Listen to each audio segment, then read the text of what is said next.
अभी ज्यादा नहीं करें। आप इतना बता दें कि कितने पार्टी को कितने पैसे दे के सेनेटर बने। आप बैठे, फिर आप अपने वक्त आप पे बता बोलिएगा। दें कि पार्टी को कितने पैसे दे के आप सेनेटर बने। आप बता दें कि आप तो बलूचिस्तान पाकिस्तान नहीं है क्या? जी जी जी, आप अपनी पार्टी पे आए हैं, अपनी पार्टी पे आए हैं अल्हम्दुलिल्लाह। दोस्त साहब आप बैठे, आप बता दें कितने पैसे दे के सेनेटर बने हैं। आप जवाब जी जी सर। जी फलकनाज आप बैठे।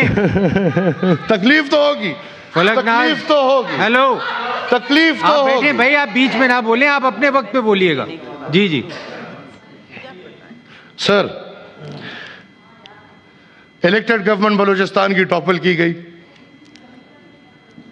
चेयरमैन सेनेट के इंतखाबात हम सबको शायद याद होंगे। ज़मीर की आवाज़ उस वक्त और अब लोग चोरी हो रहे हैं। We must remember. आप बीच में बोलेंगी तो कुछ नहीं यार, होगा। आप नहीं बोल रहे फिर आपको यार। भी कोई नहीं बोलने देगा। आप प्लीज अपने वक्त पे बोलें। आपको मैं यार आप नहीं, मैंने आपको नहीं बोला। आप क्यों? आपको मैं जानता भी नहीं हूँ। कोई मैं पार्टी नहीं हूँ। मैंने इनसे हमने पूछा है। अलाउ किया है सबको बात करने के लिए, आपको भी मिलेगा। यार मैं तो सर आप माइक ये पे नहीं कह बोल रहा हूँ, मैं सकते कि टाइम पे किसी को बोल रहा टाइम हूँ नहीं। और तकलीफ होगी। आप बैठे। नहीं आप बैठे। माशाअल्लाह। आप अपने वक्त पे बात करें, नहीं तो फिर आपके वक्त भी लोग बीच में बोलेंगे।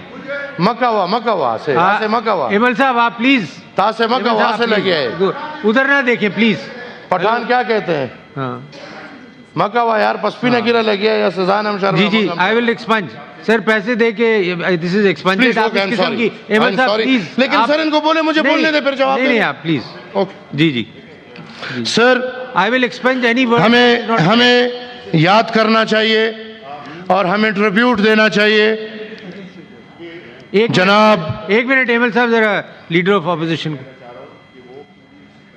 टाइम को भी मलहूज रखें, बिकॉज बाकियों ने भी बोलना है। जी जी और कोशिश यही करें कि इन्फॉर्मेटरी बातें ना करें, क्योंकि वैसे ही माहौल खराब होगा। जी जी और इनका मकसद अगर ठीक ठीक मैं चेयरमैन इमल साहब आप please don't make personal attacks. आप प्लीज हाँ जी जी नहीं आए बात। Thank you sir. हमें अल्लाह बख्शिश दे, मीर हासिल पैसेंजर को याद करना चाहिए कि ये जनरल फैज से पूछ लें। ये सारे वक्त हमने देखे हैं और वजाहत अच्छी बात है, लड़ने से कुछ नहीं होगा। मुझे पुख्तून क्या कहते हैं, क्या फर्क पड़ता है? मैं तो आप पे जो सवाल डाल रहा हूं, मेरी गुजारिश होगी सबसे। और मैंने बार बार ये बोले और मैं एक दफा फिर ये बोल रहा हूं कि मैं अपने इन सेनेटर से माजरत ख्वाह हूं। इनमें से एक ने भी ऐसे अल्फाज मेरे खिलाफ नहीं इस्तेमाल किए। आज ठीक है, इनके भी जज्बात हैं, लेकिन सर इनके जो जज्बात, मैं मुदल्लल बात कर रहा हूं, मुझे गाली पड़ रही है।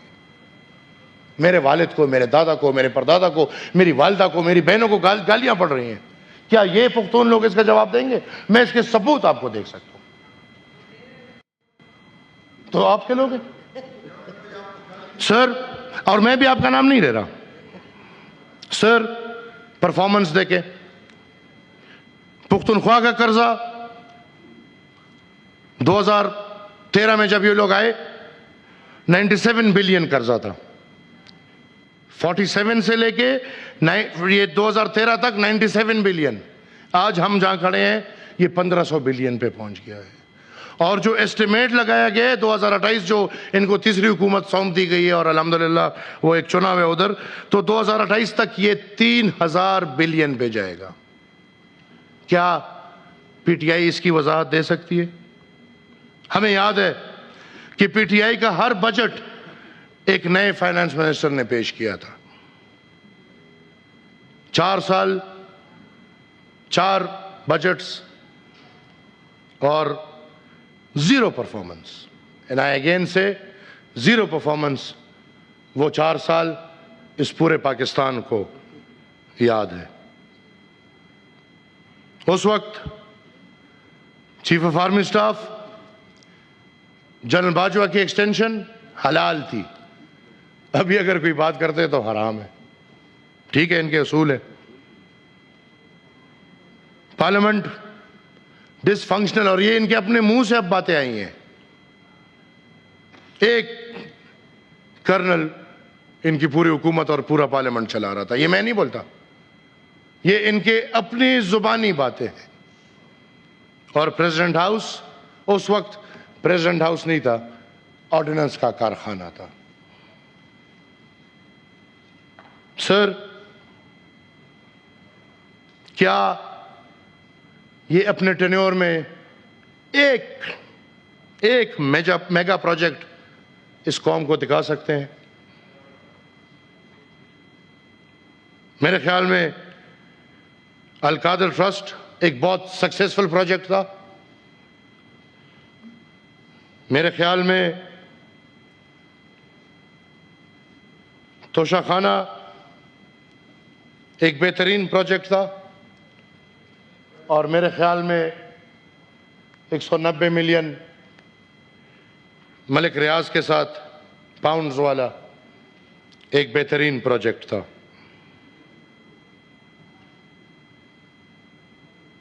बारह साल पुख्तनख्वा में हुकूमत, और 12 साल में ये अपनी कारकर्दगी दिखा दे। अल्हम्दुलिल्लाह, उनको उनकी शुक्रिया अदा करो जिन्होंने दिए। सर प्लीज, आपको मैंने रिक्वेस्ट की है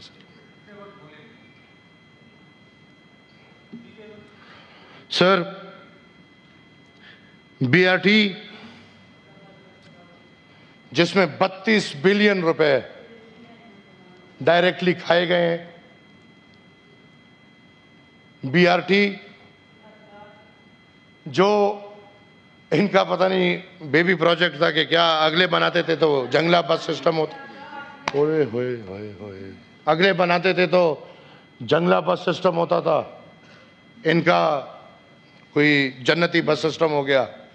वो बनाना था कोई 14 मिलियन में, 100 मिलियन से ऊपर हो गया, और वही बीआरटी का पैसा 32 मिलियन ऑन रिकॉर्ड जो दुबई में पेमेंट हुआ है, दुबई से अमेरिका गया है, और अमेरिका से इनके पीटीआई के अकाउंट में आया है, और जो 2018 के इंतखाबात में इस्तेमाल हुआ है। आज तक ना कोई पूछेगा और ना उसका जवाब कोई देगा। और मैं भी चाहूँगा कि ये भी अब रिक्वेस्ट करें, परवेज़ खटक तो इनके साथ अब नहीं है, कि जो बीआरटी का जो केस तैयार पड़ा हुआ है, जो अल्हम्दुलिल्लाह एक बहुत अच्छा प्रोजेक्ट है, वो केस आगे ले जाए और उस पर फैसला कर ले। Sir, billion tree tsunami afforestation एक दूसरा स्कैम, और अब उसके बाद उसकी करप्शन छुपाने के लिए हर कुछ महीने बाद ये हर पुख्तून को पता है कि हमारे जंगलों में आग लग जाती है। तरीके बड़े अच्छे आते हैं इनको सर, और ये तरीका जो पाकिस्तान में फिर लाए थे 10 बिलियन के, पता नहीं 100 बिलियन, वो पुख्तूनख्वा में ये करप्शन का पहले ये दंगल लगाया गया था। और सर मुझे याद है एक दफ़ा इस पर सूबाई पार्लियामेंट्री कमेटी बनी थी, और वो पार्लियामेंट्री कमेटी ने बनू में एक साइट विजिट किया था। तो बनू में इनका एक डेंसिटी साइट था जहाँ इन्होंने कहा था कि हमने 20 लाख पौधा लगाया, जहाँ मेरे ख्याल में 2000 पौधा भी नहीं था। सर, स्वात एक्सप्रेसवे वो प्रोजेक्ट एनपी पीपीपी गवर्नमेंट का था। पीटीआई ने आते ही एफडब्ल्यूओ के हवाले किया, 25 साल के लिए उनको लीज पे दिया, और पुख्तनख्वा के लोगों के लिए एक बेनिफिट उससे नहीं लिया। जबकि उसके अगर आप कहते हैं तो उसका मैं जो फाइनेंशियल फिस्कल ईयर या वो सारा कंप्लीट वो है वो मैं दूं तो तकरीबन उस प्रोजेक्ट में सर ये जो है एफडब्ल्यूओ ने 40% पेमेंट किए, 60% हुकूमत ने किए, और 40% पेमेंट पे वो 25 ईयर्स लीज पे उनको, वो ऑब्वियसली तोहफे होते थे, कुछ इनको उस वक्त मिल रहे होते थे, कुछ ये लोग उनको देते थे। सर एमटीआई एक एक्ट आ रहे पुख्तनख्वा में, एक बंदा था, कज़न साहब थे कोई, बरकी साहब, और वो बरकी साहब के ज़रिए पुख्तनख्वा का पूरा हेल्थ सिस्टम तबाह और बर्बाद करके रख दिया। आज पुख्तनख्वा के अस्पतालों में दवाई नहीं है। आज हालत ये है कि सरकारी स्कूल हमारे सूबे के प्राइवेटाइज होने का ऐलान हो रहा है। वो मुल्क जिसके आईन में लिखा है कि बुनियादी तालीम हर शहरी को देना इस रियासत पे लाजिम और मलजूम है, हमारे सूबे में इनकी हुकूमत उनको प्राइमरी स्कूल्स को प्राइवेट करने पे चली है। आज पैसे नहीं है, पेंशनों के नहीं है, तनख्वाहदारों के नहीं है। यूनिवर्सिटीज़ की हालत ये है कि सर यूनिवर्सिटियाँ बंद हो रही हैं, बल्कि उस दिन एक ऐलान किया है वज़ीर आला साहब ने कि यूनिवर्सिटीज़ की ज़मीनें बेच के, सर ये अब दुनिया में कहाँ हुआ है? ये वो गाय से शुरू हुआ था बेचना, फिर गाड़ियों से चलता रहा, तोशाखाना से चलता रहा, और चलते चलते अब यूनिवर्सिटीज़ की ज़मीनें बेची जा रही है और प्राइवेट सरकारी स्कूलों को ये कौन सा माइंडसेट है? मुझे सर कंक्लूड कर लें सर, बस 2 मिनट आपका हुक्म प्लीज सर। अंको thanks sir, once again I am extremely sorry. Khanzada साहब मेरे भाई हैं, सेनेटर्स जो इधर बैठे हैं, मैं आपकी ज़ाती इज़्ज़त करता हूँ और ना मैंने आप पे ज़ाती अटैक किया है और इंशाल्लाह ना आपने कभी मेरे पे ज़ाती अटैक किया है। लेकिन अगर आप कहते हैं, मैं आपको प्रूफ्स देने को तैयार हूँ कि बाकायदा PTI के MNAs, PTI के MPAs, बाकायदा आपके सीनियर लोगों ने मुझे गाली दी, मेरी वालिद को गाली दी, मेरे दादा परदादा को गालियाँ दी हैं, मेरी मरी हुई वालदा को गालियाँ दी हैं, मेरी बहनों को गालियाँ दी हैं। मैं मुदल्लिल जवाब बात की है, मैं गाली ब्रिगेड तो चलता रहेगा, मेरी किसी की कोई परवाह नहीं। मुझे आप लोग मेरे लिए अजीज़ हैं, मैं आपसे माजरत ख्वाह हूँ। मैं इंशाल्लाह बड़ी कोशिश के साथ कि मैं सियासत पे बात करूँ, मैं सियासी बात करूँ। आज आप देख लें कि वो बयानिया जो साइफर से शुरू हुआ था और मुझे अमेरिका ने निकाला, आज अमेरिका का शुक्रिया अदा हो रहा है कि वहाँ पे 61 सेनेटर्स उसके सपोर्ट में बात कर रहे हैं। ये सर बहुत बड़ा तजाद है। मैं आपका मशकूर हूँ, आपके टाइम का मशकूर हूँ। अगर किसी की दिल आज़ारी हुई हो उस पर माजरत ख्वाह हूँ। सियासी बात की है, इंशाल्लाह सियासी जवाब मिलेगा, और अगर फिर मज़ीद भी करना चाहें तो अभी तक सियासी थी।